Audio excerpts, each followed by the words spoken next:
So we're talking about fear and anxiety, how to break that cycle of worry and anxious avoidance because our kids of all ages are struggling with it. And let's face it, many adults are struggling with this as well. So let's jump into this episode and about helping my kid be less fearful and worried.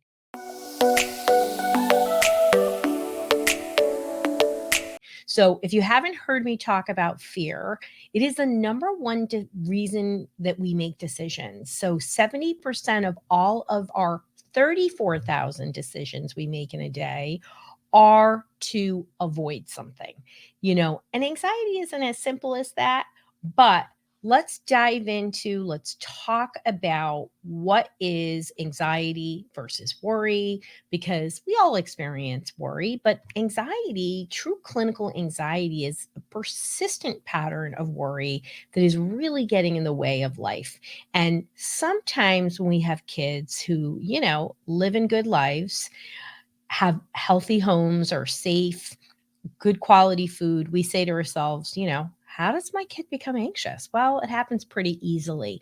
In a world where we have compounded stressors, our nervous system gets, as I like to say, jacked up and goes into a sympathetic dominant state way too frequently.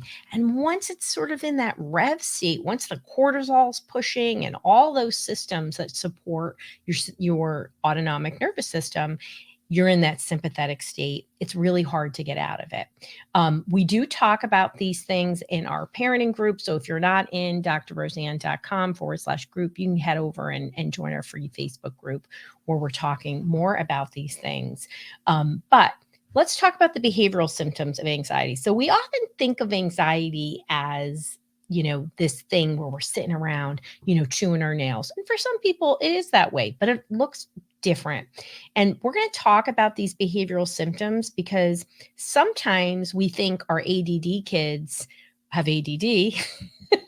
I should say our unfocused kids have ADHD, but it might be anxiety. It might be something else. Anxiety often leads to depression.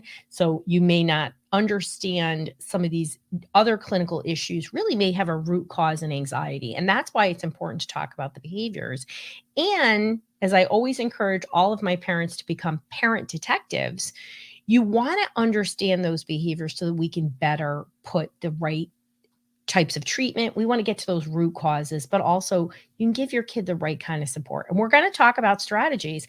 This is what people fly in all over the world to come and see me. Typically, it is a stress activated nervous system with a whole bunch of behaviors that are habitual, that are really hard to manage, and a family ecosystem that gets stuck. And that's pretty typical of what happens in a situation where one or more people are struggling with mental health.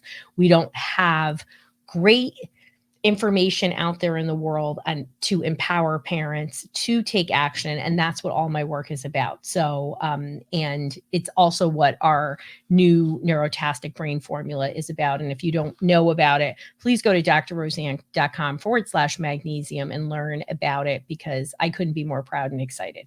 So one of the most common symptoms of anxiety is anxious avoidance. And I like to talk about anxious avoidance because sometimes it doesn't come up on the radar of a parent as being a massive issue. So kids can be pretty crafty. And I mean, kids, even your 25-year-old, of avoiding something that makes them super uncomfortable, right? And when we're doing new things, we should have a level of feeling uncomfortable, right?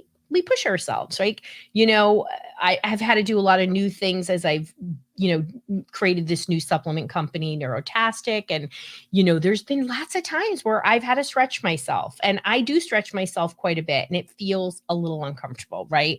But for somebody who has anxiety, they just almost, I always say, like they're a tyrant, like an egotistical tyrant. They want to avoid, put those blinders on and avoid everything that makes them uncomfortable because they're already so uncomfortable and they don't want to feel it more. But anxious avoidance, right? So, I really don't want to go to that birthday party, or, oh, no, I don't want to do that right now. And, those kind of statements.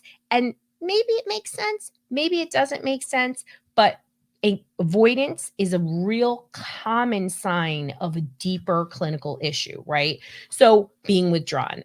That is what we typically think about when somebody's anxious is they pull away, they maybe actually are pulling away from events and people, maybe they're keeping to themselves.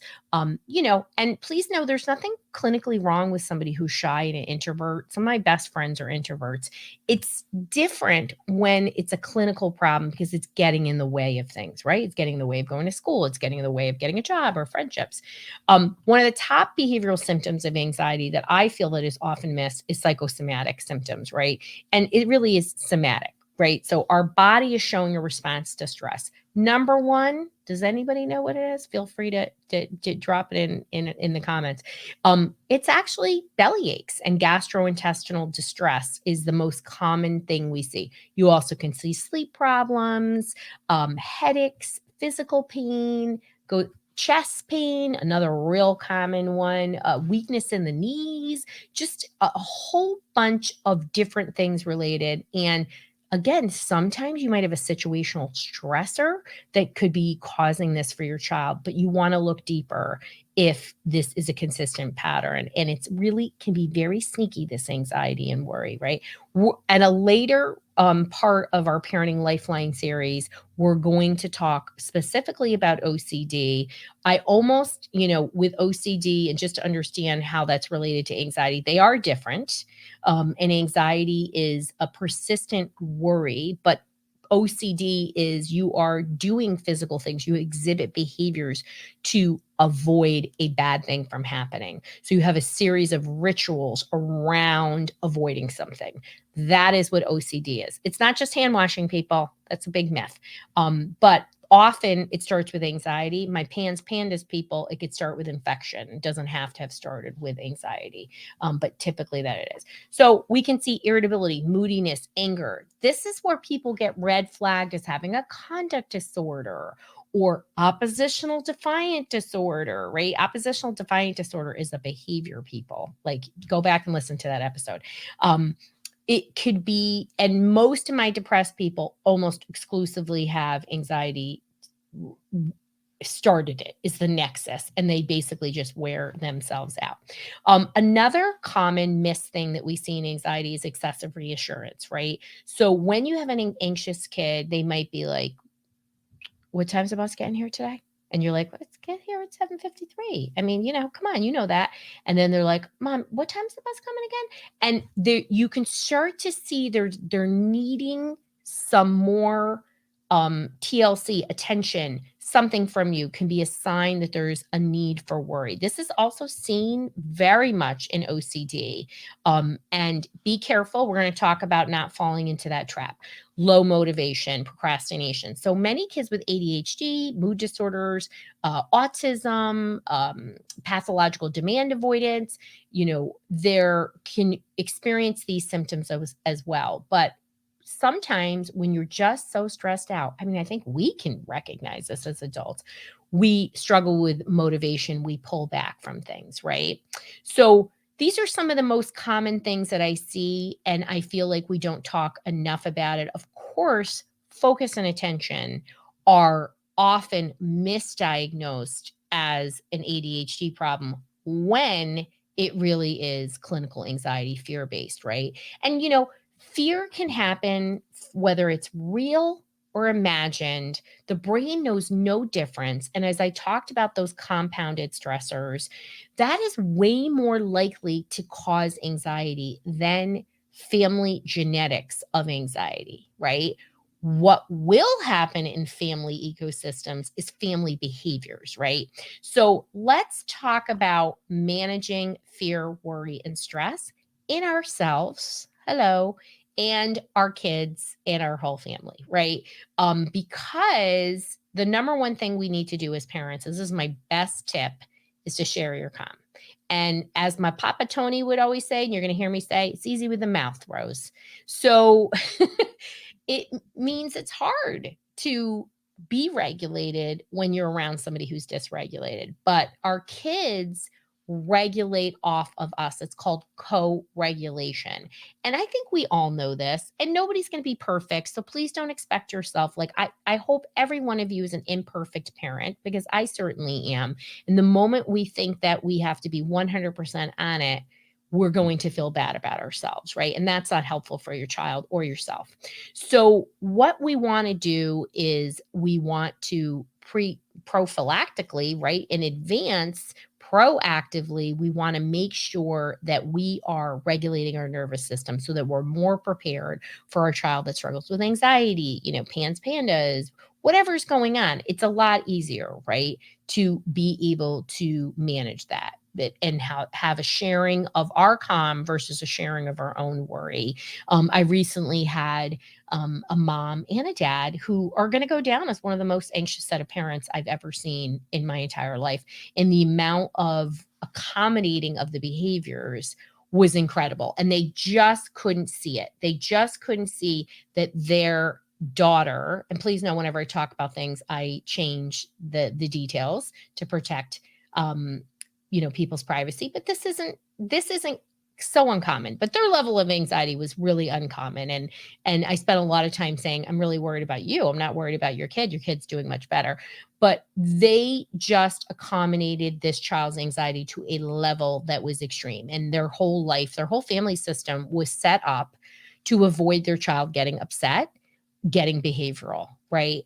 And it wasn't a system set up of positivity and reinforcement. Instead, it was to not let it happen. It was like, oh, no, no, no, no. We don't want them to be anxious. They must only be around this staff member. I can only have them sit next to this person on the bus. It was a list of things that didn't serve the child and, in fact, created even more stress for everybody and fostered it, right?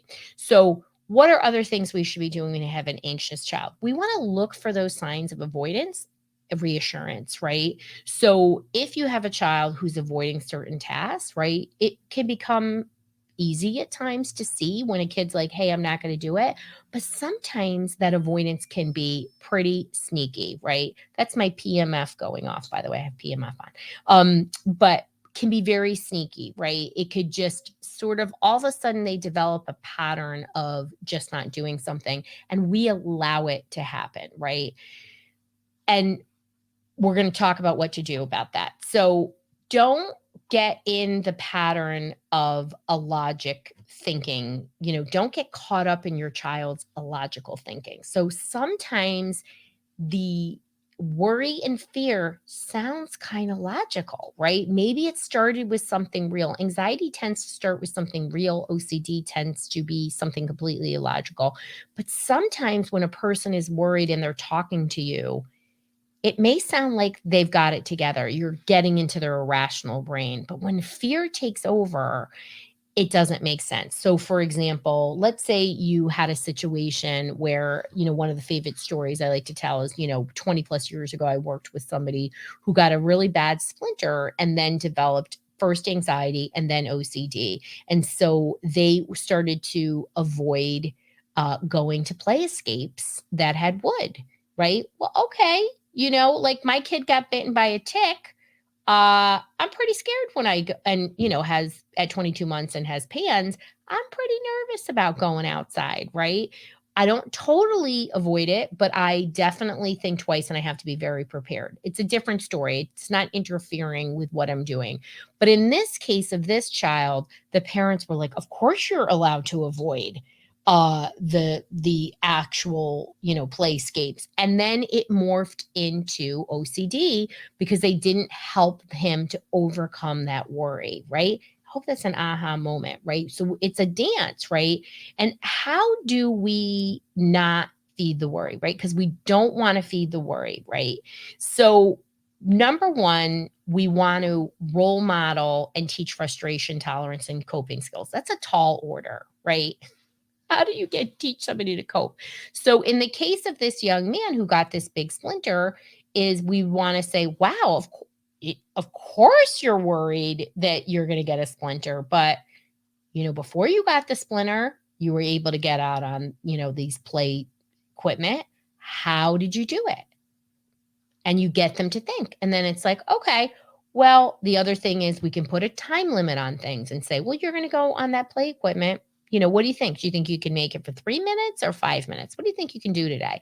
And you start getting them to learn how to build that tolerance and that uncomfortable, right? This is about shaping, as you always hear me talking about, shaping desired behaviors. Needs a lot of reinforcement, lots of consistency. This is not a one-off conversation, people.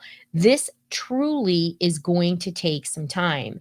And good mental health requires frustration tolerance and coping skills. So whether you're an employer and you have a person where you're like, oh, we got to give him 24 hours to digest this because he's going to get upset, versus, oh, George, he's a piece of cake. I'll ask him and he'll be like, okay, yeah, all right. We're going to figure out a problem to that. It's a stressor, right? So somebody's saying, I love that. Don't feed the worry. It's not easy to avoid feeding, you really have to think, right? Is this feeding their worry by saying yes to this or allowing this? And it often, obviously, whenever you have somebody who's dealing with a clinical issue, you want to get clinical support. I mean, we are doing the calm brain community, we are doing neurotastic, we are doing all of these things at drroseanne.com and our neurotastic brand and the Global Institute of Children's Mental Health in an effort to support people, but you have trusted experts guiding you. You have to be very careful not to get support from people that are not, don't have good experience, clinical experience, expertise. But when you have a clinical issue and you really need help, you need a licensed mental health provider. And the great news is there are wonderful providers all over the world. If you want to work with us, you can go to drroseanne.com/help. No matter what is going on, we will guide you in the right solution. But top thing is, you really have to share your calm. This is probably the hardest thing because when your child is suffering, you are suffering, as I said the other day. But you want to really make sure you're role modeling, you're teaching that frustration tolerance, even when you don't have it together. You should talk out loud and be like, I don't got it together. I shouldn't have flipped that guy the bird when he passed me and going 100 miles an hour. This is real life, and your kids need to understand that. And they're not going to learn those skills if we're not doing that with them. But top advice, look for signs of anxious avoidance. Don't feed the worry. Don't accommodate. Really try to get them to stretch themselves in those coping skills and know this is a process. There is no magic pill. There is no SSRI. There is nothing that is just going to stop this. When anxiety, OCD, depression, ADD, there is a set of behaviors that come along with it. And you need to, and you can know how to manage these behaviors. It just requires patience, right? We didn't expect our kids to just walk one day. We did all these things to help them. It's the same way when you have an anxious kid. We don't want to let anxiety fester. You've already heard me. I often see that it morphs into deeper clinical issues, multiple clinical issues. We are accepting stress and anxiety way too much. And you can take control of this and you can be the light and to guide your child. You just need the right tools. So I hope this was really helpful. I hope you got a different viewpoint on it, on anxiety. And please know your child can be a straight A student. They can have a boatload of friends and they can still have clinical anxiety. So don't ignore it. Take action. Nobody ever regrets getting help. They only regret when they don't. Be well, everybody.